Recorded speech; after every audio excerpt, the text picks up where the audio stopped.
ব্যাঙ ব্যতীত পানিতে যেসব প্রাণী আছে, কুঁচে হোক, কাঁকড়া হোক, আরো কিছু হোক, কচ্ছপ হোক, রুচি হলে খাবে, না হলে খাবে না। আমি খেতে বললাম, এর অর্থ এই নয় যে বাড়িতে গিয়ে একটা কচ্ছপ ধরে নিয়ে বউকে বলবেন রান্না করো খাও। তখন আপনার এর মতো গাজীপুরের মতো বউ বলবে আমাকে তালাক দিয়ে দাও ভাই, তোমার সাথে আমি থাকবো না, আমি এগুলো করতে পারবো না, আমি এই সংসারও করবো না। আমি বললাম হাদিসের গতিতে এই, তো সেই জন্য আজকেই কচ্ছপ ধরে বাড়িতে নিয়ে যেতে হবে, এটা তো নাই।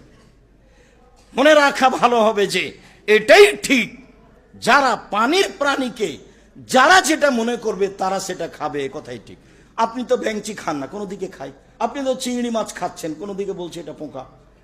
তা অতএব এটাই ঠিক, মাছ যেটা সেটা খাবে, যার যেখানে রুচিতে কুলায়।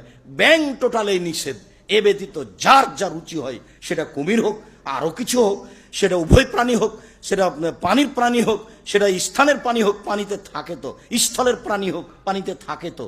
অতএব আপনার রুচি হলে খাবেন, এ কথাই ঠিক।